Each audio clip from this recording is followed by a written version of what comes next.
I thank all of you for spending tonight and the next 2 days with us as we embark into a new era of organizing and bargaining. I want this to be a start of a mass movement to reconnect with your union brothers and sisters. It is you who makes our organization the most important advocates for public education. We believe we make the world a better place. Not only do you change lives of our students every day by busing them to school, saying hello to children as they enter the office, providing them with an instruction or instructional support, prepare and distribute food, clean and maintain the school grounds, or offer security, we empower our communities to have hope in our next generation. It is thrilling for me, for all of you, to take time away from your employment and personal responsibilities to attend our conference and our social tonight. The guest speakers tonight live and breathe unionism. Not only do they understand our core values of solidarity, diversity, democracy, advocacy, and collectivism, but they walk the walk and talk the talk. As I spoke to them about the purpose of the conference and their audience, their enthusiasm about activism and mobilization were apparent in their stories. So, let me introduce you to our first speaker, Louis Wright.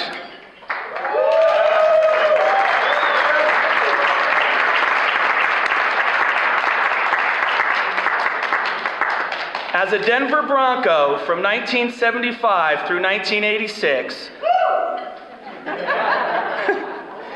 not only instilled fear in the opposing offenses, but also made management's legs quiver and shake as the players' representative for the NFL Players Association.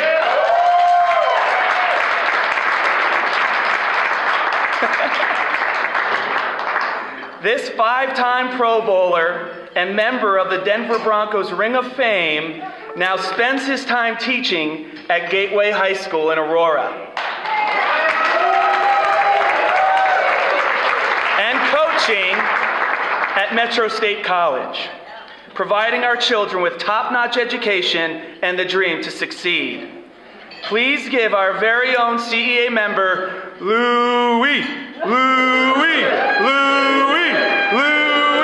a warm welcome. Louis Wright.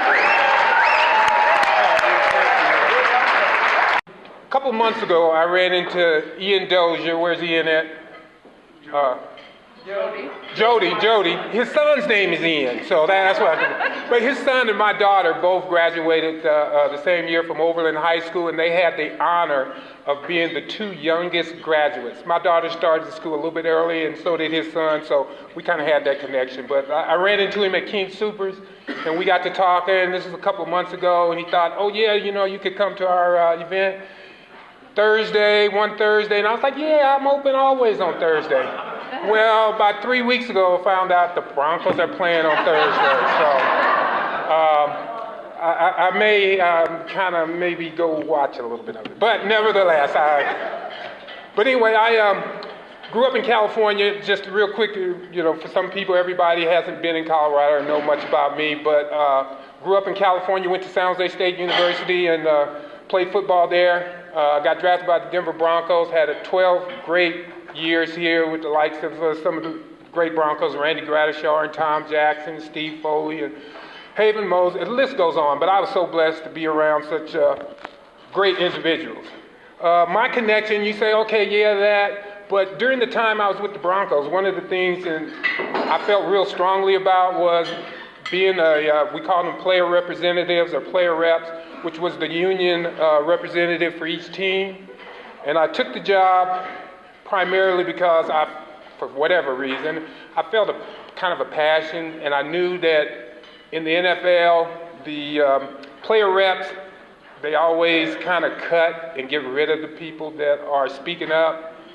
And I thought I had enough support and enough ability to be able to speak without being ostracized or traded to another team.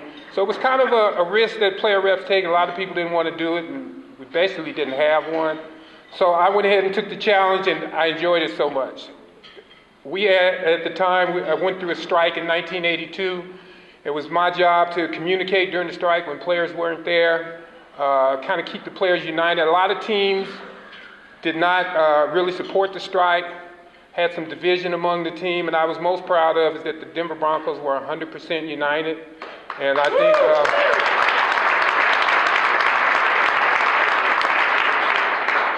I felt real proud of that. And since my playing days, I've been teaching. Well, I didn't start right out teaching. In fact, I didn't have my degree. I went back to the University of Denver and got my bachelor's degree a year later, and then went into private business and started coaching high school football at Denver East, and that's what got me into education. So we got some angels in the house, I think. All right. So after that, I've always been a member of the CEA. I've always paid my dues. I've always felt strongly about being united.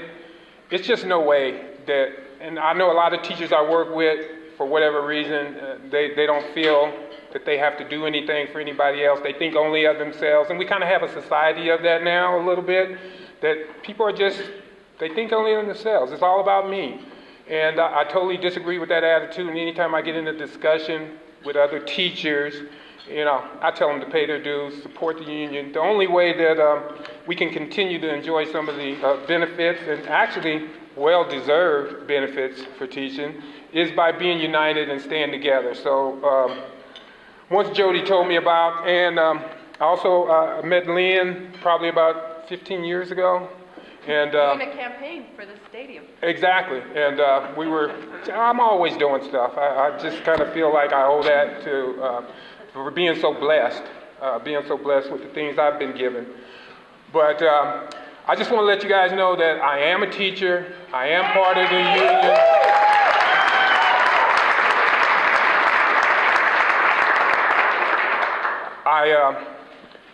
It puts me in a position where I know exactly what's going on. I know I teach in Aurora Public Schools, and some of the issues that we've had with negotiations there and some of the things going on, that the only way we're going to be able to continue to fight is for people like you in here to lead it. Most people don't, and just being in the building with teachers, they don't want to come to this. They want the results and they want to support, but they don't want to really do what you guys are doing. So I commend you for that, and I know what it is, how much time it takes out.